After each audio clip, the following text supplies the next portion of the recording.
IG maybe big not now. playing. Yeah. So, well, actually, a little bit different. IG's top picks: Magnus, Ember Spirit, Phoenix, Venge. Those are the 4 biggest picks they've had. All of those have had 5, and we are ready for our first draft of the first semi-final of the day. And guess what? Relatively predictable bans, I think, there. Except that the Magnus did get left through, but it's Virtus Pro who'll take it. Yeah, they instantly take that, you know, kind of almost a counter pick to XXS. If you're not going to be able to abandon that first phase, why don't you just take it out of the pool completely? They have played it 4 times. They've won with it all 4 times. They know how to play it. They know how to play around it as well. But something that IG has played, Baboka Ricky, that hero with that person is just phenomenal.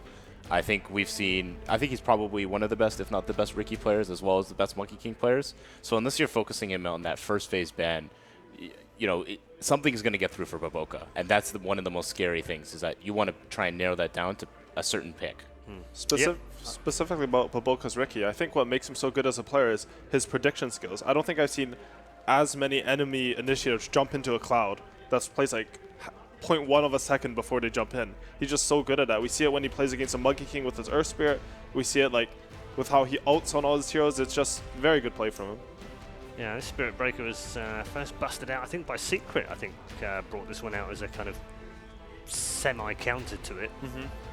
It is a good hero versus Ricky. You know, you see him anywhere, you carry a dust, you charge him, you hit him with your Orb of Venom. He usually dies.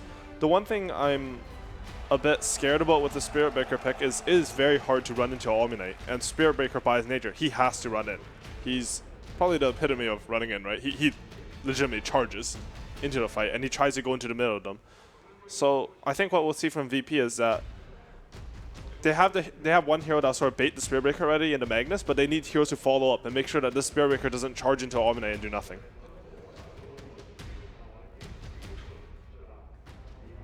I think IG sort of took the Ricky as a preemptive, sort of like a pick steal too. I think they've shown what the Magnus Ricky can do. It's a combo that I don't think you really want to give to the enemy team. I think for similar reasons, VP took the Magnus. So Are you still on board with like this Omni pick? We've seen VP have beaten it 4 games in a row now. Yeah. You know, that's VP. They're playing incredibly well, but it feels like it's a very China meta thing right now. All the Chinese teams are running it. None of the Western teams have picked it up. How do you kind of feel about this hero? to be honest, Game 3, I thought the Omni-Knight pick did a ton of work in Vici J versus Virtus Pro. I think if he had like just made one small item adjustment, maybe got that BKB instead of finishing Greaves or something like that, they would have taken that game. Omni-Knight looked very strong in that game. More than that, they banned out the Ursa, which I think was a huge component in beating the Omni-Knight. I think Ursa's probably the only safe laner I feel very good playing against the Omni offlane. I think anything else, if I get pressured at all and they pick Omni-Knight, I'm going to continue to get pressured, and he is very annoying in lane, Omni-Knight. That hero, he's too much. They decided to pick up a Crystal Maiden here? Perhaps. I mean, that hero's just generally overall good. It's one of the safe picks. Curtis has mentioned time and time again that that hero brings a lot to the team fight, brings a lot to your team overall. Has awful spells, Curtis, doesn't it? Yeah. Awful spells. Absolutely awful, terrible. global, high damaging spells. Mana, just giving. Just the best beast. 1-point spells in the game. 3 of them on the same hero. Yeah. So they've played it 3 times. They've won all 3 when they've played Crystal Maiden. They've also played it with the Ricky 3 times and won all of those games. So seems like they might prioritize this. So I wonder if Virtus Pro might just slip a ban in there for that. No, instead they're going to take out the Storm and the Warlock in the second phase, which does leave it open. I think it's a solid pick, to be honest. What else do you it's want pretty for your high 5? value. Yeah. For both of these teams. Is there a better 5 for either of them right now? It sort of depends what strategy you're going for. Crystal Maiden and Ricky sort of suggests so that they go back. Instant okay, Phoenix. well, VP's like spamming that They didn't even care what IG picked. And it's, They really did. And it's funny, that's almost one of those Q counters. They've seen that hero played a lot throughout this tournament. They've been not super successful with it. I think it's a 60% win rate. They played it 5 times. But Q has shown how good that hero could be in team fights, and it's a really, really strong. And then, the Vengeful Spirit, gives you that, like I said, the balance option. Maybe you can put that on Burning, but you can also fall back on it and put it as a 5. To be honest, they probably had like a list of heroes that IG was going to pick then. They did their prep. They clearly did their prep this game. The picks have been really fast in the first phase.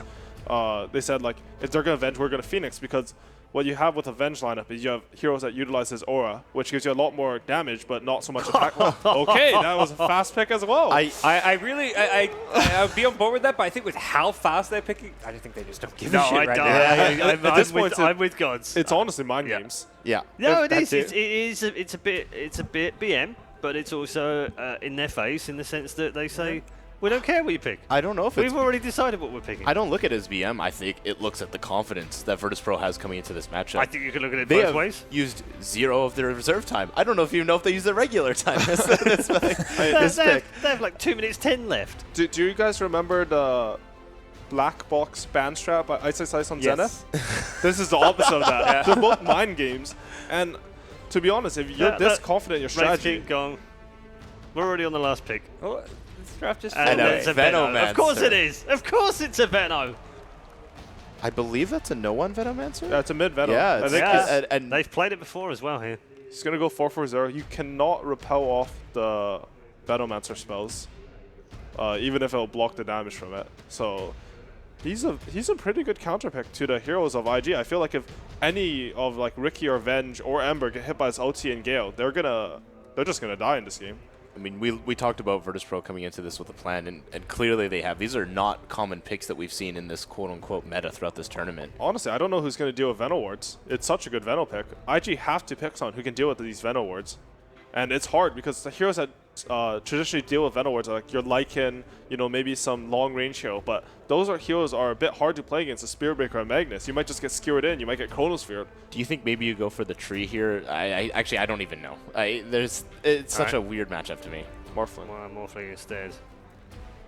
Very, very odd draft, has to be said. Very odd draft. Fast draft. Yeah, superbly fast draft. And they've gone with also the Faceless forward, which they haven't played, which has been played 5 times, God, and not won a single game here at Kiev.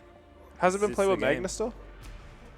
Can't tell you that. This is with Magnus and with Phoenix. There's some good synergy here. It changes a hero when you have a Magnus with Void, because Void suffers from the fact that he has to hit 1 creep at a time. He just farms super slow. But Magnus, everyone farms. All right, let's do some predictions.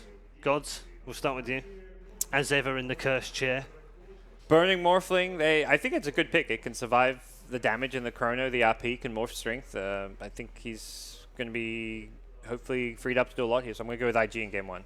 Okay. I'm going to go with Virtus.pro. They have this great team fight, and that's what they're known for. That all these picks have just seemed like they're in IG's head. I think they're going to be really solid this game.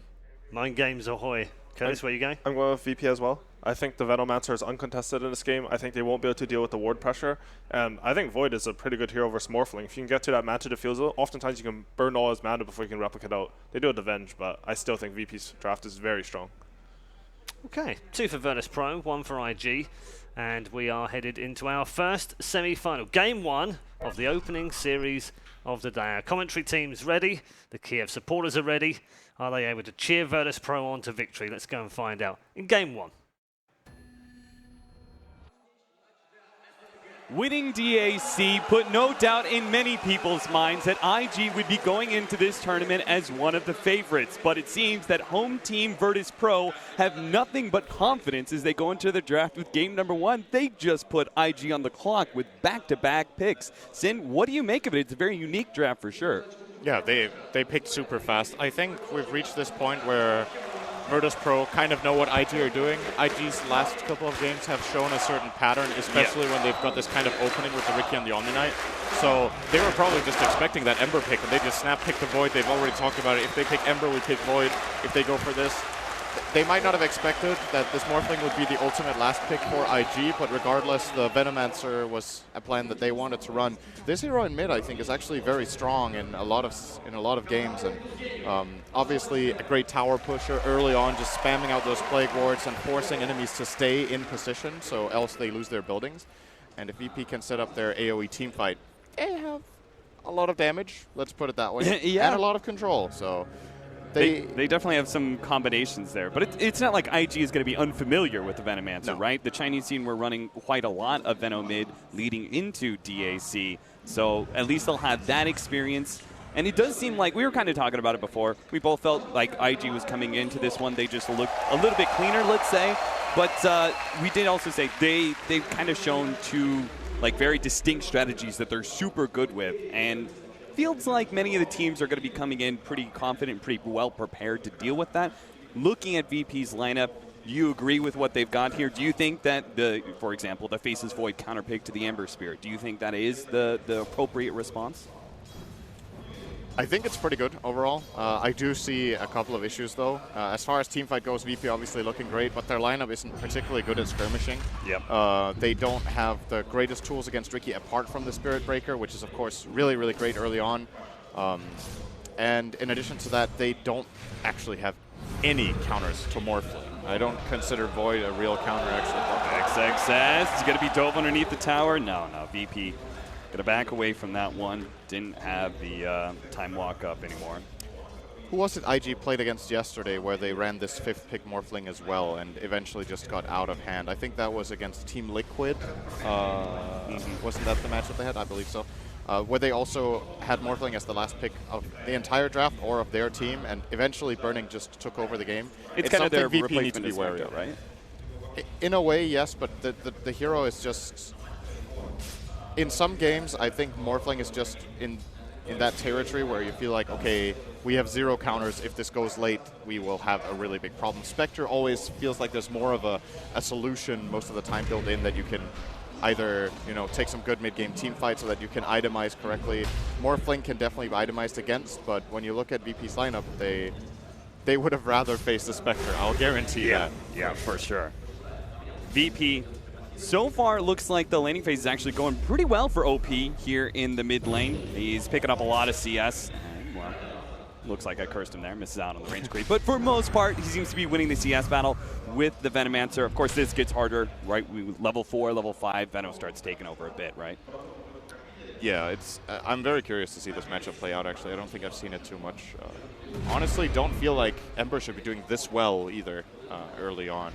Don't know how many of his CS are Plague Ward's actually 0 because he hasn't skilled it, so can't really be not the case, but so Veno obviously going for this more combat-oriented build, we could call it. We might see no one wait with the Plague Wards and focus a lot more on leveling up the lane harass through both Gale and Sting, which can break down the Flame Guard, but for now doesn't really have enough to deal with this, and he is pretty far from his bottle with this Boots first pickup.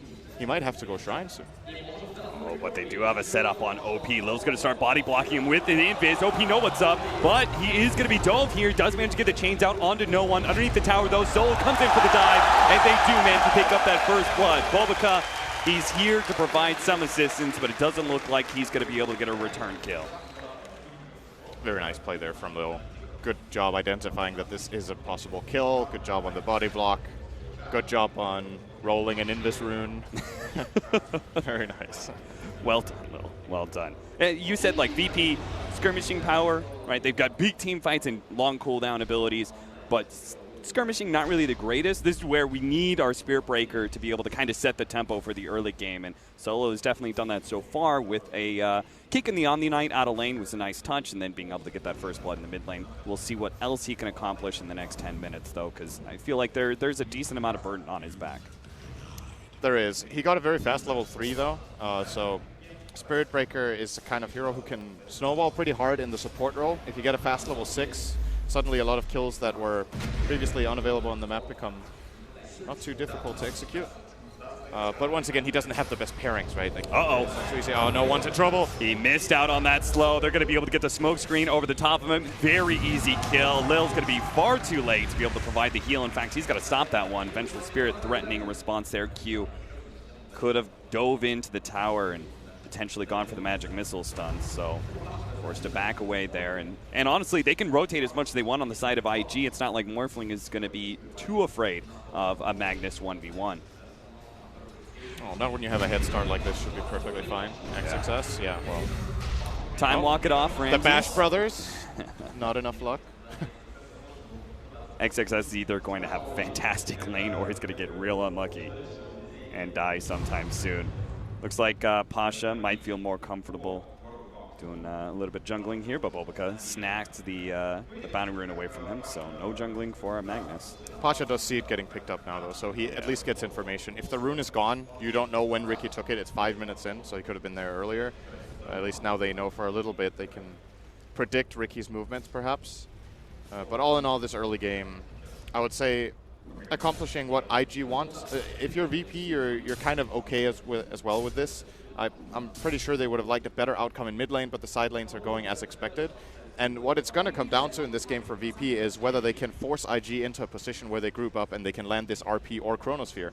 Unfortunately for them, IG's lineup is actually really mobile. Yes. And has great potential for flanking. We're going to see actually a gank here on Pasha. Skewer back, brings the supports with them. The waveform does clip him, and they're going to dive him underneath the tower. Pasha is going to end up going down. Solo's going to come in with the charge, but Bobica gets out of range of the tower by using that Blink Strike. 2-1 now. IG starting off pretty strong here with our laning phase. And a strong start in the laning phase is going to mean, as you were kind of referring to, these mobile cores are going to be able to do a lot of split pushing, and VP won't really be able to enact that, that strong team fight combination that they're hoping for. I kind of feel like when it comes to the mid-game fights that VP will want to... Oh, actually, wait a second here. Solo, he really wanted to ward. And he's going to die for it, and his ward is going to get countered, I'm sure, pretty quick. Yeah. So that was just a complete loss there for VP. I'm wondering how VP are actually going to be able to even enforce this kind of team fight into this lineup. I think they're going to have to settle for one-man Chronos on like the Ember or the Morph.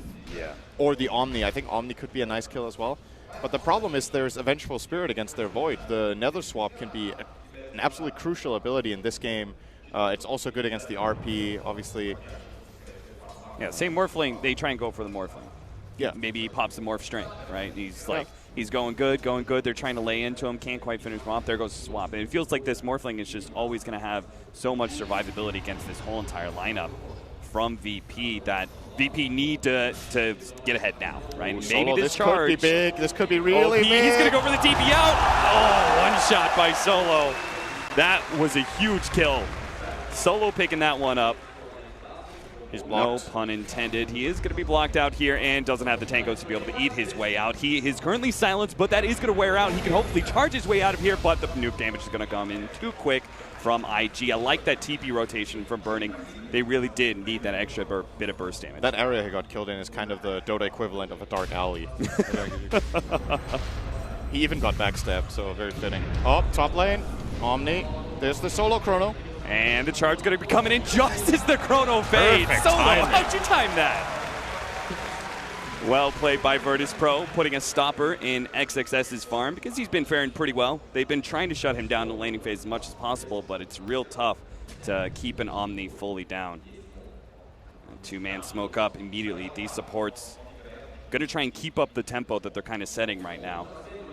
They are going to run into Bobica in a kind of a bad spot. They throw down a ward. They manage to get the dust onto Bobica, but he's got XXS nearby. They force a rotation out of Q, and I think they can call that maybe a minor win as long as their ward didn't actually get scattered out. It's good enough, at least, to force a rotation. They know that the farm is going pretty well. I really like VP trying to kick up the tempo, like you said, and play fast. I think they're identifying that this is the point in time where these movements are most likely to succeed. Just a little bit later when the higher levels of mobility kick in, when Omni Knight maybe has his ultimate or is just a little bit tankier, these plays might fail, especially when Venge is level 6. The Nether Swap, once again, I think is going to be crucial in this game for IG's ability to counterplay. And let's try to look at this from a bit more from IG's perspective rather than how VP try to find team fights. So for IG, they obviously have the Riki to try to set up a fight. They have the catch of the Ember. Oh, Lil will dive deeper into the trees. Out. He's just fine. When it comes to their setup, what they need to be careful with is if they commit in for a kill, they need to keep trying for this flank play because Ember and Morph both want to come up close. But that is what gives the opportunity for VP for that great counterplay. We saw their play with the Darkseer, for example, yesterday, where they took advantage of the enemy running multiple cores coming in close. IG not the highest range lineup in that sense. So they need to be a bit careful with that. Charge onto Bobica. Solo cancels it, though. Again, the presence of the Omni Knight really preventing the faster pace that VP want to be able to attend to. And that's the rough part, right? We've got two defensive heroes on the side of IG. And they're giving Morphling a lot of space right now. VP going to commit for this one. This time going on to the Omni Knight. Ramses, again, walking it off. And he did go for that Hand of Midas, so Void will be getting a lot of farm. It's the reason he's currently on par with Morphling, but inevitably, well, maybe it's not that clear-cut in this game because there's Empower, but Morphling will farm faster than Void in general. Just faster damage output, has a wave clear, higher mobility, but Empower can always swing things a bit. This is an unusual Empower lineup, though. It's only really the Void that benefits. Spirit Breaker, it's arguably a bit of a difference, not too much. Complete garbage on Phoenix, pretty awful on Veno. I mean, being really positive here. Yeah, well, even just I'm going to double down on the negativity real quick, is Ramsey's probably going to die here. That's a very negative action for VP. So, 5-3, 11 minutes in. I was going to ask you, how do you feel about the Magnus Void combination? Because I've always looked at Void carry as being a bit lackluster. It always seems to kind of fail when it comes to the damage category compared to all these other safe laners that are being run right now. Do you think the Magnus Empower is enough to kind of pick that one up to make the Void more comparable to, say, like Juggernaut? Yeah, it is. Empower makes a very big difference for Void. I think that's a great combination, but the problem that these heroes do have instead is that they're very, very ulti-dependent, very long cooldowns. Nice double slow there. That's going to be able to set up Ramses. He actually managed to get the Chrono, not actually hitting the Venomancer, but unfortunately, it also means he didn't hit Bulbacan. Now the heal comes out. Ramses still full-on committing here. His OP has no mana to be able to work with, and a nice RP coming out from our Magnus, holding these heroes in, but it's still a lack of damage coming out from VP. They finally get the nuke damage necessary, and they get Bulbacan in the back line, so he was trying to go for Lil. XXS has overextended himself. He throws down a heal, but there's too many heroes. VP overwhelming IG. We told you. You got to stay away from these team fights. VP are going to hit you hard, and that's exactly what they do as they hit the 12-minute mark. I wonder if Burning had TP on cooldown that whole fight, or if he just decided not to go. I think that is a fight that IG can maybe take with a Morphling rotation, but he prioritized getting the safe lane tower instead here. Might be getting backstabbed, though. Yeah, he uses with a good smoke. Oh, he's just going to get out in time. Very good TP there from Burning. Good read on their movements. But they outnumbered them there, simply. VP were 5-on-4. They landed their team fight spells. I thought IG would have a good chance of escaping that with a great smoke screen from Bobica, but VP getting the favorable trade overall. Losing the tower is not great, obviously, but they got a, was that 4-for-1 fight? I think that's good enough. Does seem like is getting dangerously fun. Yeah, I was going to say, it seems like this is going to be one of those games where it's going to all come down to Burning, right? It's a favorable lineup for Morphling to be able to play against, and he seems to be the one who's going to be getting all the farm. A rather large lead between him and their second place, and OP currently sitting at 3,900. So Burning, he's going to have to do some heavy lifting later on to this game, but when we hit the kind of 20-25 minute window, it seems like VP are going to be utterly dominant. As many of their heroes are going to kind of come online at that point, right? We have the big team fight ultimates. Our supports are very powerful at that point in time as well. And it's right before the Morphling really becomes that big shotgun hero. It is still a bit concerning for VP that I feel like every time I start saying something again, every time Syndred, stop talking. You're killing God. VP all the time. Come on, dude. And, all right, who's going to jump? Nobody? No. When I start a sentence? No? Still? Okay, excellent. So VP's, the thing I'm a bit concerned about for them is their pretty limited physical damage. Void with Empower, of course, will be something, but for now it's not that great. So a repelled hero... Syndred, stop talking, man! You're gonna kill him! Poor Q! He's gonna go down inside the Chronosphere. Well, this time we killed IG. Yes, that's true. No bias here. Unbiased caster, Syndred. Okay, let me see if I can finish this point really quickly. So Void has fairly low physical damage at this point in time, which means the repel is extremely powerful. So yes, IG needs to be careful, but at the same time, a repelled Ember is a very difficult kill for Virtus Pro. Even with their big ultimates, they're going to try for Burning here. Burning is going to be starting more to his strength and makes his jump away. Again, lack of control without those really big team fight ultimates in RP or Chronosphere. I still think this is okay for VP to go for. I don't think they were really expecting to kill him. They just want to put pressure and force Burning away and limit his farm. This is costing him quite a bit. He used all of his mana to morph to strength TP out and use waveform. And now he kind of has to slowly walk back to base or TP. That's also an option. But so you were saying VP just need to be aware of that kind of power spike where the Ember Spirit, like he's a super powerful hero when it comes to skirmishing, and he has the repel to be able to work with, so he can kind of dive in fearlessly in some ways against this lineup. Still has to be aware, of course, of the Chrono and RP. Yes. that's the whole point, right? Is that if he gets RP'd with a repel on, it's not actually a guaranteed kill. Yeah. If the repel timing is good enough. There's currently only level 1 repel, so the window of opportunity for IG to take that kind of fight is very minimal.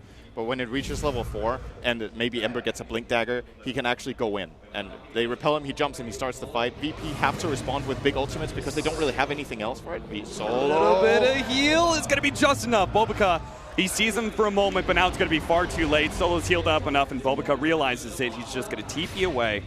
Very nice play from Lil there, coming in to save. Beautiful stuff. Yeah, our Phoenix does feel like a hero that's hard to make work in the laning phase, but we're finally getting into that level 7. We have the ultimate to be able to combo with the Chronosphere if necessary, so we do have a lot of magic damage that is going to be laid into these big-time disables. Burning is going to get his Lincolns from this ancient stack that they have made for him. And let's talk Lincolns for a moment. What counters do they actually have? They don't really have anything. So it will absorb either charge or Nether Strike, both really high impact abilities.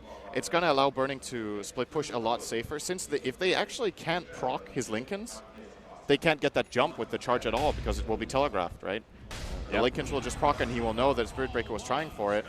They might need to itemize something for this. That is kind of an issue for VP. Let's talk about the Morphling in a different light, though. We do have Mana Burn, always really good versus Morphling. If our Void goes into that Manta Diffusal build, do you think that is actually going to be enough to solo kill the Morphling inside that Chronosphere? You know, he's going to be morphing to strength, but you're burning his mana at the same time. You feel like Void can actually carry enough to kind of serve as a counter to this Morphling? Just flat out in isolation, a one-on-one? Yeah. I don't think he will kill him one-on-one like that. There's a bit too much mana. There's so many factors coming into play, though. Like, does he have a replicate out when he gets jumped? Right. Does he have absolutely full mana? Because then he might be able to get one waveform off. Oh, Bobica's getting charged here. I started talking, sorry, Cap. He's going to die. Holding on to that ultimate to the last second. Tries to dodge as much as he can. Oh, he actually jumps over Ramses as Ramses' time walked over, so Bobica's good. Just kidding, he's not going to die. Just kidding, he's going to die. Synderen, come on. They were going to let him go. You started talking. They said, oh, well, Sin's talking. We're going to chrono. Solo chrono Bobica. Is my voice that bad? Is it just infuriating? I've never met a you just get aggressive? bigger caster's curse than you, Sin. Thank you. I'm the best. 7-9. I do think it's a valid point, though, to talk about the Manta Diffusal. I imagine that will be the build of Ramses here to try to deal with the Morphling. But there is, again, Nether Swap is really the ability to keep an eye out for, because if in some fights IG can trade a Chronosphere for a Venge Death, that can often be worth it, especially when Vengeance Aura hits higher levels. Right. He'll transfer the Aura over, he will keep his carry safe. And with Chrono down, if they use it only on the Morphling, I think IG can win fights almost 4-5. So that is something to keep an eye out for as VP. And another thing, rather, that we haven't talked about too much. I think when you're playing against Phoenix, you need to consider how do you deal with the Supernova. Like, do you have tools to destroy the egg? IG, not too great at it, but Morphling eventually in the game gets really good. He has very high agility, has that mobility, and of course the Lincolns that kind of prevents him from getting locked down. So VP, their execution with the Phoenix is very much reliant later on enforcing the Morphling to either be an RP or Chrono, so that's even more pressure on them in their execution. So the ease is not really favoring them in that regard. We'll force the Supernova out here, Bobica just being super annoying.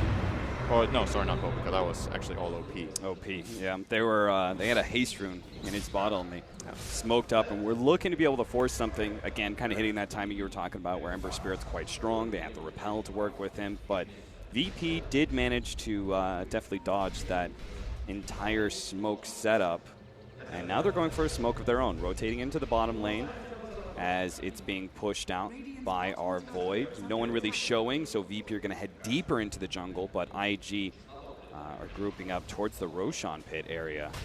They're actually going to try and sneak this one in. The Morphling is pushing out top. He had his replicate inside the pit. Now an RP comes out into the Omni Knight. Looks like they might be able to pick up this quick kill, controlling him. The heal is going to come off. The repel's down, and they give up on it immediately. VP can't even get that kill onto XXS, and now IG actually see the opportunity to go in. RP's down. They're going to be able to pick up the Magnus. They put a hold on Roshan for the time being to be able to take away that offlaner's life, and gonna head right back to the pit now. With RP on cooldown, this is pretty difficult. They're going to try for OP here. I think he should be just fine. He's pretty Unless slow. they His chrono. Remnant is not going to go too far, but VP not willing to commit the Chronosphere. It's still distracting IG quite a lot. They tried to come in to help OP, so this Roche is being delayed a lot. That should give VP a little bit of a chance. Supernova will still not be online, though, but they've managed to scare IG away, so... Nice bit of aggression there in the mid lane onto OP. VP might have had an idea that Roche was going on and just tried to get whatever pressure out they could. Now might see another smoke. There are 5 heroes gathered here on the high ground, waiting for Ramses to be done with his Ancient's business. Got many of their... No smoke, actually. They're just going to run in. Oh, and they will see. Oh, nice. There's a half HP Roche. Why don't we just do this? They do have a Replicate. Bulbaka replicate. So an Invis replicate with the Morphling operating on. They do see all of this. I think VP can be happy they didn't place a sentry. This could have been, they might have been baited into using 1 or 2 key abilities on that illusion, like a Nether Strike. Right. But not happening in that instance. So, slowing down a bit once more. Ramses is actually ahead of Burning on net worth. The Midas coming into play here. He is getting out-farmed in terms of CS. He's 20 behind, but the Midas value definitely showing with him power. Absolutely. He's closing in on that Diffusal Blade pretty fast. No one's got himself a Hand of Midas as well as a Hurricane Pike. At what point in time does this Veno start working towards the Blink Dagger Ags build? I'm wondering if that's even the build he's going to go for. You think it's more right-click oriented? Yeah, it's a possibility at least that he could try for more of a combat build. When you go Pike first like this, I know you want the Force Staff against Ricky, but the fact that he's upgrading it into Pike is more of a stat-heavy focus rather than the magic damage focus. So curious to see what he buys here. He does have 2,300, so could buy the Blink if he wanted to. He's holding onto his gold for now. Being scouted by the Venge, but it looks like IG are just going to be giving it up. Roshan will be claimed by Virtus Pro. Charge onto the mid lane. Looks like they're actually still going to be able to pick up the pickoff on Q as well. Being burned up by the Phoenix. Pacha comes in to finish him off, and VP, well, their setup is fine. They just picked up the Aegis. Might as well push down mid.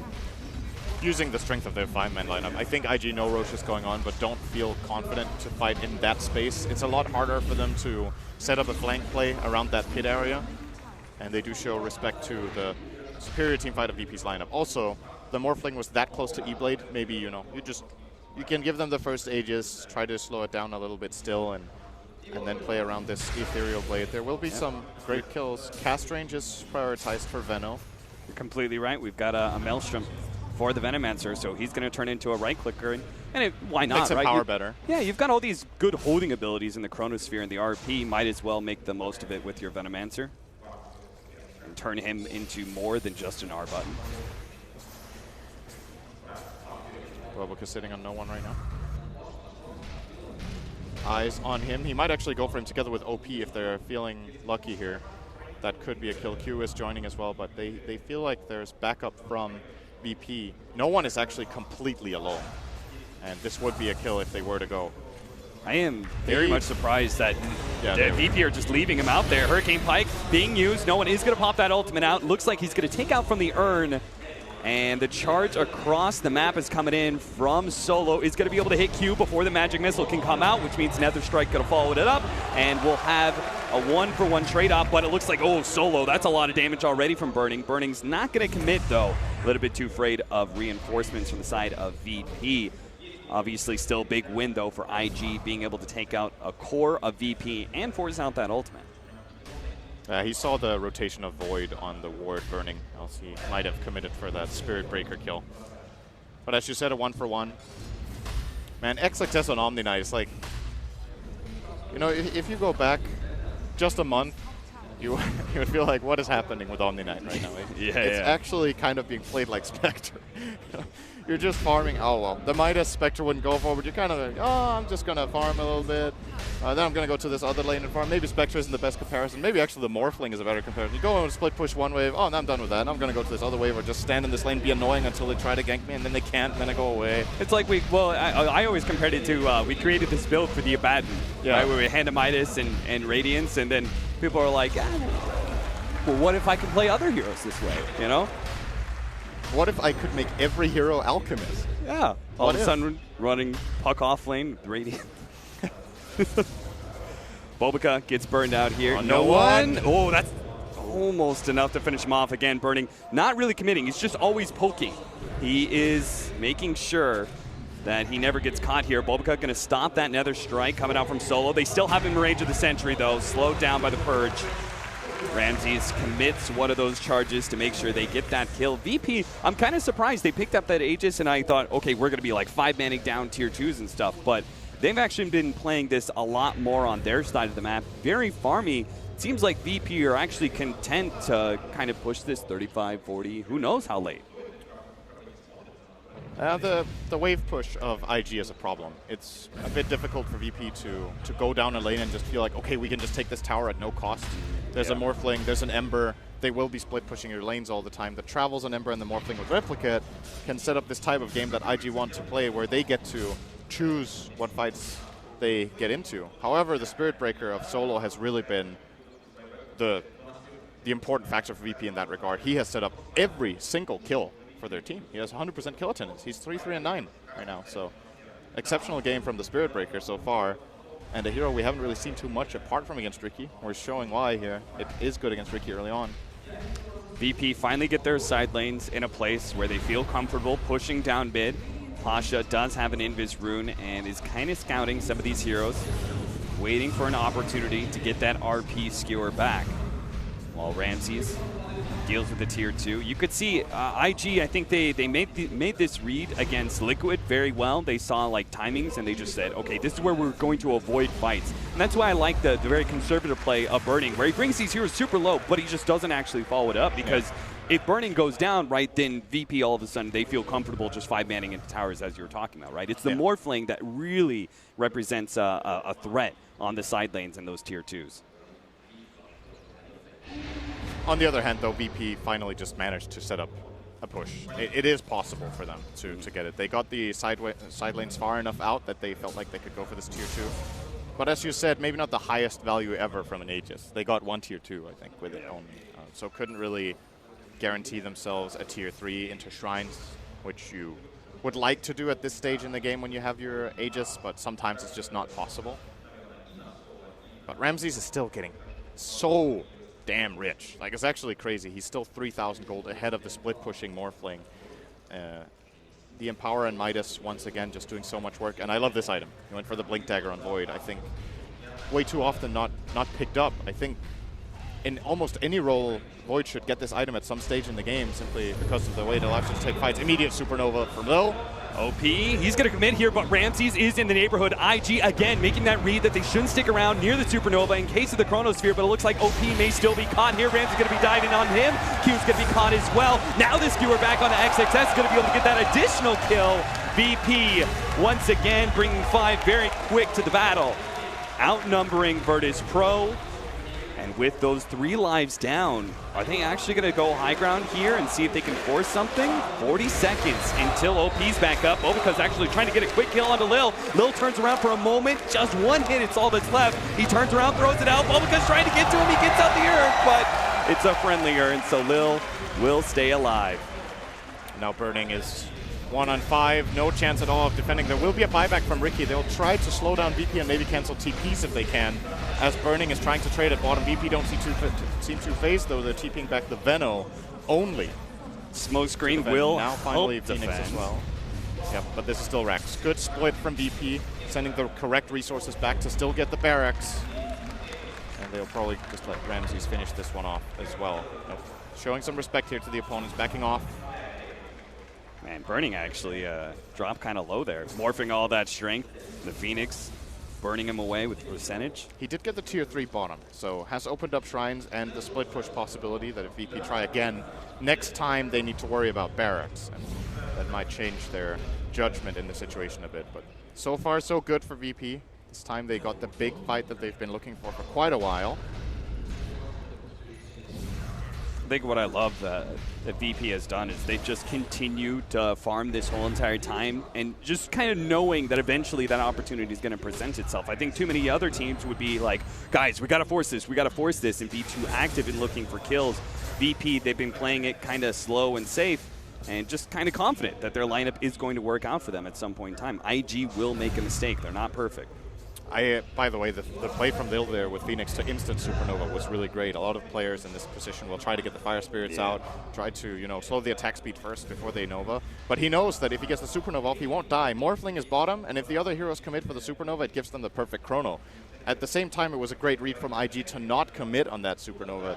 So good play from both sides, but at the end of the day, IG stick around to try to help their Ember too much and end up paying 3 heroes instead of just the 1. They could have cut OP there and probably defended their barracks. And that's also in part to Ramsey's Blink Dagger, which you just picked up. You said that's a great item. He immediately shows it off, and being able to pick up, just chase down these heroes nice and fast. Like, he was the one who immediately threatened OP after he jumped away. Managed to blink on top of him, then time walk into the pit afterwards. Oh, Q runs a little bit too close to VP's smoke. That pickoff isn't the biggest thing in the world for VP. A little something for them to be able to work with. IG are still playing this split push game, though, at the top lane. They've got to address that. I think IG are happy that it was their Venge that got caught. If they lose a core to that smoke, that could get really, really nasty. But another good move from VP. Even Bobica would be worth a lot more than Q. 150 gold for our Phoenix. Again, all these Hanamiduses and the GPM talents means that VP are not going to be falling off anytime soon. And you can see the score. Oh, Chronosphere. They saw that opportunity with Sleight of Fist to be able to lay down the Chronosphere, and as he comes back from the Sleight of Fist, stuck immediately. That is a big pickoff that VP really needed. Now, they've already taken the mid lane, so it looks like they're going to back up and, again, deal with the side lanes. Bottom lane is currently being pushed out by Burning. Unfortunately, the charge is just not quite there fast enough to catch Bobica. And that play from Ramses is 100% a play on the Venge Death. He knows that if he gets the chrono, it is a kill. In a lot of other situations of that type, he won't go for the chrono because it can get turned around on them, but it's a zero-risk play that is just immediately going to give them a big kill. So another nice movement from VP. And we really haven't seen too much success for IG in the last 10 minutes. Nothing is really coming together. The first couple of fights that they got outnumbered have really hurt them a lot. And there's a lot of a catch-up to do here for the IG side. A lot, as you said, will be down to Burning. I feel like more than he would like. Kind of has this game on his shoulders. And this Omni-Knight is really rich, but we're not really feeling his impact in the game. No, we're certainly not. He's kind of more Bobica. Threw down that ultimate. Now going to be charged up, though. VP, there is a Roshan up, too, and that seems kind of inevitable that VP's going to be able to take it. How do IG, they're already kind of sitting in the backseat of this game. They can't really determine where this game's going. How do they kind of react to a Roshan attempt from VP? Is it just still playing out that split push and hoping just to buy enough time? I think so. Taking a 5-on-5 in the pit is going to be very, very difficult. If the game was even, I think they could try for it with, some flanking plays. Maybe the Ember can get a good slight change and they can E-Blade a key target in the beginning of the fight, like killing off the Veno before he gets anything off, or even the Spirit Breaker or the Magnus, just any of these heroes, but doesn't really seem too likely. Killing off the Phoenix with E-Blade will be impossible. He has the Supernova and, of course, the Pipe completed on Lil, so way too tanky. And in my opinion, IG just make the right call here. That is not possible, especially not 4 and 5. Smokescreen is a way too big part of their team fight. So they're going to be banking on what is kind of an inevitable high ground offense. I don't think IG is going to be able to split push enough to force VP to never use this 5-minute Aegis window. Riki is getting closer on that Diffuser Blade. That's a significant damage upgrade, and IG really could use a lot of those upgrades. It's feeling like there's too much forced on Burning. Hell, even our OP's Ember Spirit looks pretty lackluster at this point now that he's facing up against a Pipe. His magic damage is going to look pretty weak. And he has a pretty peculiar item build as well, by the way. He's got that casual point booster chrono on Creep Wave. That is a Replicate. And a Replicate. Got it. But yeah, OP, it looks like he was considering a Skadi at some point. I don't know why else he would buy this point booster, but changed into a Mjolnir. Might just play into that whole all-in Morphling style that he will maybe Mjolnir the Morphling instead of himself. I'm not sure. I'm not really seeing it. Well, it could, of course, also be an Octarine core build. It's just like buying this point booster in the first place is just a bit strange if you don't want to go for the Octarine. But he changed his mind. So absolutely, Octarine was the choice. Skadi is A bit of an old build on the Ember. Yeah. Embers used to go Skadi as their tank item, but nowadays it's more popular to go for the Shiva and the heavy armor build with the armor talent as well. Pretty much once we changed over to the focus on Ember Spirit being that magic damage dealer early on rather than the sleight of fist hero. But here in this game, it's obviously going to go late. They already have to deal with one lane pushed in. They kind of do need to plan out for a second lane being pushed in as well. So Ember Spirit going more of a sleight of fist high ground defense build with the Mjolnir. He is going Skadi. Ah, gotcha. I fell for that one, I'm not going to lie. That's, yeah. It's a time I was of the about to call past. you a genius. I was like, God damn, Sin, you're so ahead of the meta. Yeah. No, I'm actually behind it. Storing up that Blink Dagger for the time being. Our Void looks real big with that Scotty, the Aegis in hand. But again, VP always have to address something. You can see the bottom lane being pushed out by OP right now. They're constantly using the Omni Replicate to push out mid too. Interesting for Pasha as well that he's going Greaves on the mag now. This is where we usually see Refresher as the prioritized item for Magnus, but they might just want the Greaves to be able to get out of slight chains for the mag perhaps. And obviously the armor is nice for the team, the heal. I'm currently just listing everything that Guardian Greaves does. Q, gonna be caught by the charge here. Hits the magic missile. Can he get out of range? No, he cannot. Nice Core Staff still hits the Nether Strike, and they couldn't stop burning, but at least they do pick up that support. Burning is still accomplishing what he wants right now and just buying time and forcing VP around the map. Curious to see what his next item is going to be. So he currently is sitting on the Treads Travels and Mantalinga Knee-Blade, pretty standard stuff from him. The next slot for Morphling generally goes to Butter or Skadi, not Octarine.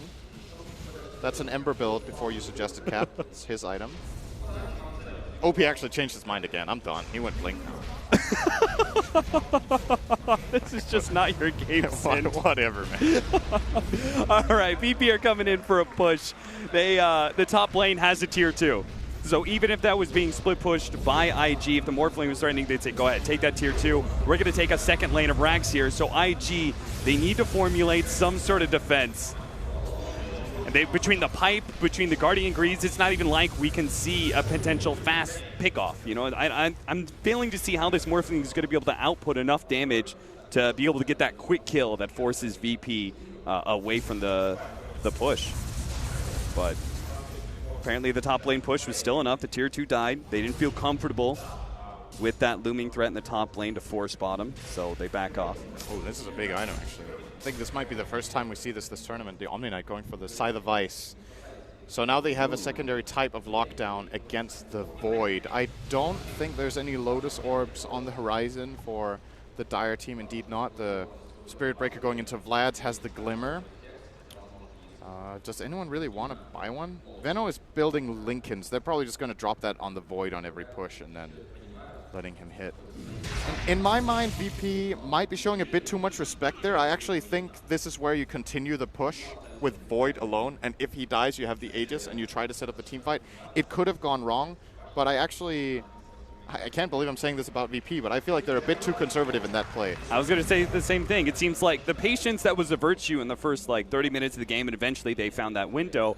It seems like that patience is now kind of stalling out the game more than necessary. IG, they've taken that top lane was being threatened. If they get another tier 3, then more Raxes are being threatened. And next thing you know, you've got IG kind of always putting some sort of pressure, and you never feel comfortable going high ground. And the thing about this whole push is, right, the mid lane, they've already taken Rax, and that wave was pushing pretty well. If the Void goes in and starts hitting the tower and a bad fight breaks out, absolute worst case scenario for VP, if they just play it right, is that Void loses the Aegis and dies again. That's the worst thing that can happen, which is very unlikely, but could happen. He will probably get at least the tier 3 for that and use the Aegis instead of having it expire. More than likely, if they play it well, there won't even be a problem. And now they're going to go for the push again, but this time without the Aegis, so now they're actually risking it a lot more. That top lane is only about halfway through, though. They have good lane positioning. Birding can't really do too much just now. But he has a replicate ready in base. It's going to jump to it already. They want to be in completely perfect position before this even breaks out. See how they set this up. They've got a very wide spread of heroes right now. Solo gonna kind of start off a charge there, just kind of poking at them. Pops the Manta as Burning throws out that nuke. It looks like they're just kind of chipping away at that tier 3. Slowly but surely, they will get it with these wards. And IG, they don't really want to go outside of their base. They want to maintain this high ground advantage that they've got, but it is going to cost them the tier 3 in the process. And I think VP can keep going here. Just keep placing these Plague Wards. Burning is the only hero who can really clean them up, but he doesn't want to get in that position. So slowly but steadily, they're dealing damage. Breaks the Linken's there. OP gonna go in. Jump in. Aha. Just kidding. Again, a little bit of a poke to see what VP do. Maybe they can force out a reaction. Pasha actually blinks away before the Magic Missile. Ramses jumps in with his Blink Dagger, but doesn't see the setup for Chronosphere. IG very responsive to VP as they make their initiation in. But again, they're losing a lot of ground here. The melee Rax is going to go down soon. They now pop the Supernova. IG not going to address it, actually getting caught inside the Chronosphere are Burning, but Ramsey's actually rooted up at the time, so he wasn't able to deal any damage during that time. Now IG, they see an opportunity. Chronosphere's down. They're going to try and catch whatever heroes they can with that side device. They managed to pick up Lil, but he got his dive away just in the last second. No one actually managed to TP out as well. And the only hero that goes down is the Magnus. I thought for sure with that Chronosphere down, okay, they're still going to be able to get Lil at least, but no real big heroes. You know, they didn't get the Void, they didn't get the Venomancer. Those are the two higher net worth heroes. So in many ways, VP kind of got that melee Rax for free. The Mag Death is pretty significant because he doesn't have buyback, but I don't know if they have good enough lane position at all to even make it to the Dire base. It doesn't look like it. Roche can't spawn either, unless they get really lucky. They don't. So 2 minutes on him. IG are checking it, but no luck. At this point, Sin, can IG really continue to just play high ground defense? It kind of feels like they need to go out and force the fight. You know, one more of those pushes, and then you've got your last melee Rax down. And then it's just range Raxes. Those are inevitably going to be chipped away. Mega creeps are inevitable. It's kind of close to a really big spike for OP. I think you can play for this Octarine plus level 25 and take it from there. I think the high ground fights are still possible. More than anything, I think this is the Roche they can't give away.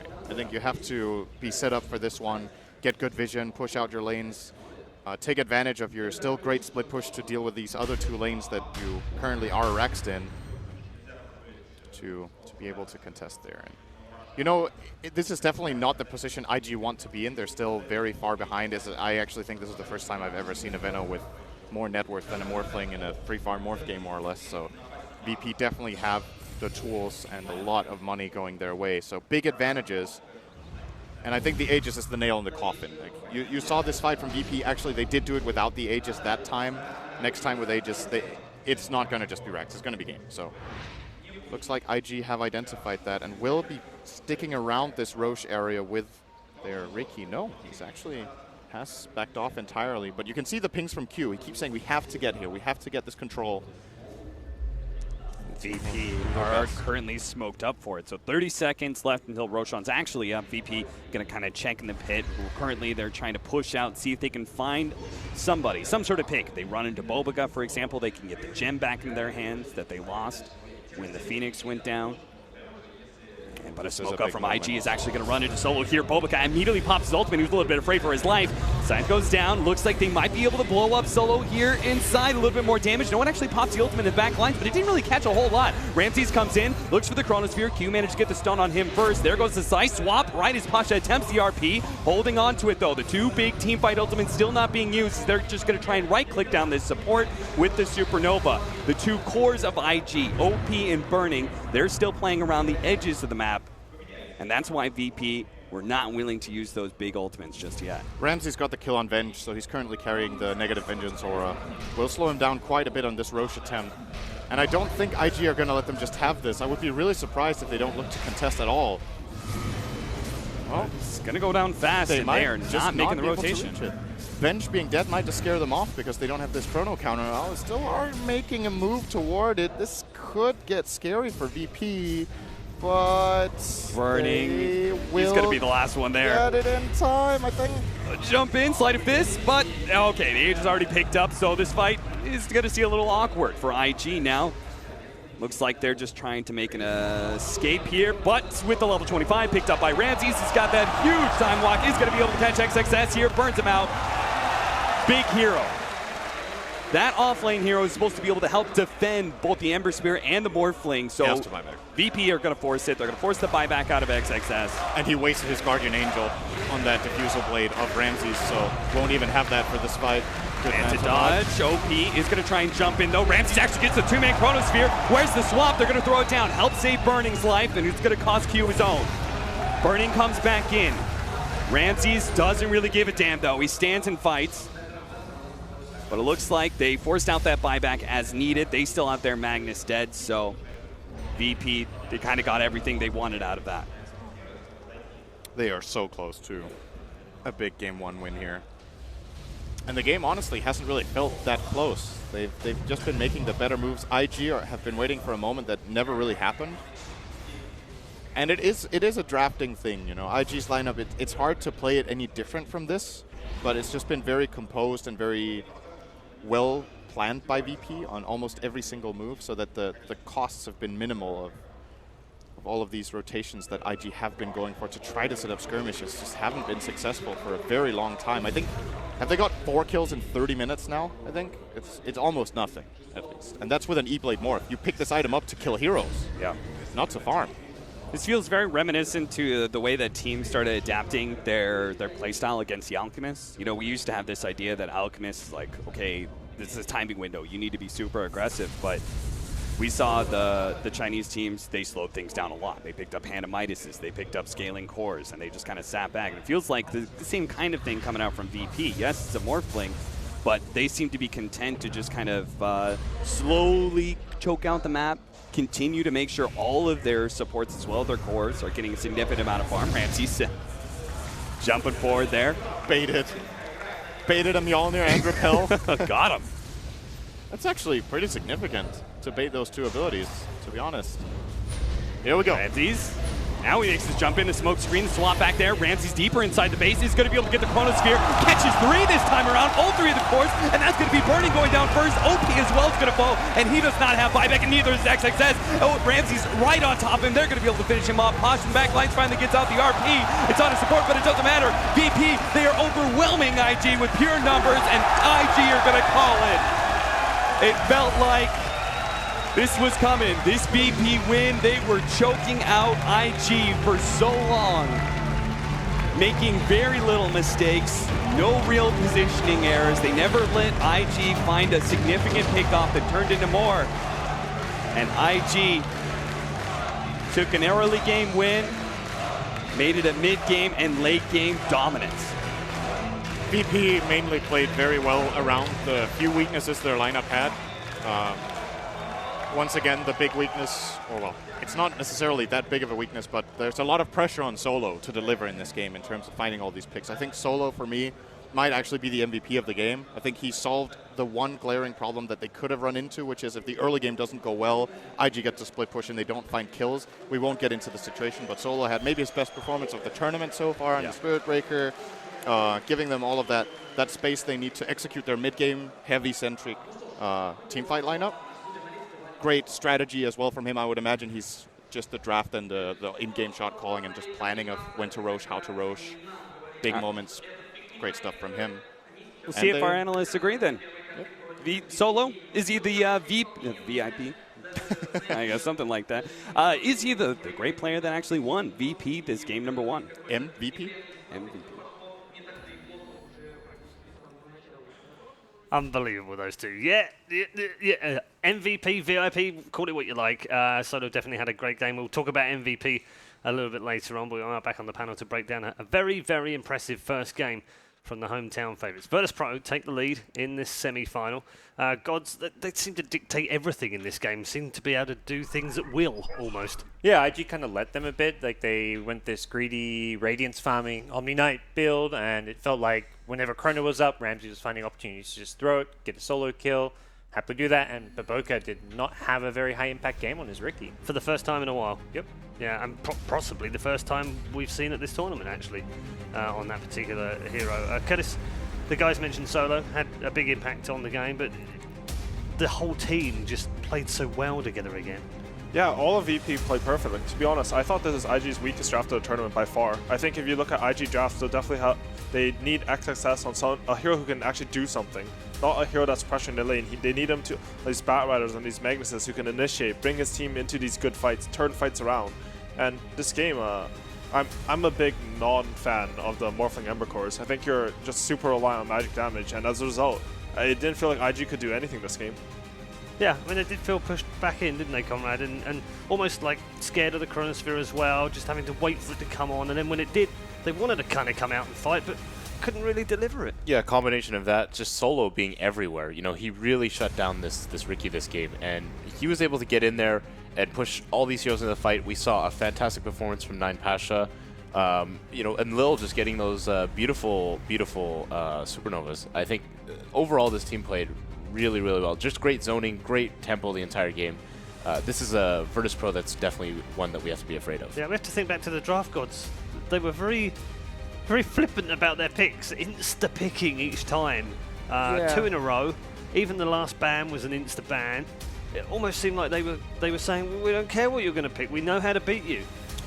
I think they prepared for the Omni first pick is the thing. I think that was a draft. I mean, Curse was showing me Void one of the best hero in terms of win rate against he's the Omni. highest win rate hero. I use pubs for this information, but I think they're fairly accurate. Void is by far the best hero against Omni in the game. Yeah, and the Omni was just a huge liability this game, and that was something where I think VP, once they saw that Omni Knight, just had their entire draft planned out from start to finish, and that game was like exactly how they wanted it to go down based on that first pick Omni. And that's now 5 games in a row they've beaten the Omni. Like people need to stop picking Omni first 2 against VP. They just know how to do it. No matter how good they are, Yeah. how strong they are, or what player they have on that hero, it's not working against Virtus Pro, is it? It happens when you get these clash of regions, because it's this hero and this pick that's developed in the Chinese region where they play a lot of games, the DPL, Starlad, all these different qualifiers going on there. They played more matches than anyone coming in, and Omni Knight became one of the top picks, like alongside heroes like CM and stuff. And yeah, CM maybe has transitioned into this major, but Omni, I think teams have to quickly realize, like, wait a second, yeah, it worked domestically, but these Western teams are crushing the hero. Let's stop picking it. Just quick word for no one on the Venomancer. Didn't necessarily have the greatest statistics in the game, but just a complete annoyance at all times. Yeah, he had a surprisingly high amount of impact for a mid Venomancer. I know it's been picked a lot in China. I think what no one did that was really good this game is he realized that sort of his build he was going for might have not been the best. He was going for the Max Gale and Poison Sting build, but he only put 3 points in and transitioned to the wards. I thought that was really great because we mentioned that IG just had nothing to do with the wards. And as a result of these wards, we saw like 20 minutes. They used all their spells. They used like RP, Nether Strike, and IG backed off for Roshan because he put one Plague Ward down. Like those wards were very impactful in this game. It certainly were. And the one man we haven't discussed very much of, but I guess Gods comes down to our MVP is Ramses on that Void. Yeah, he kind of set the tempo. You know, when he was out farming a Morphling throughout the entire game, I mean, big reason why was because he had the Midas, something that maybe Burning should have actually gone for this game, although I don't think that's like a deciding factor. He was 4K net worth ahead of the free farming Morphling.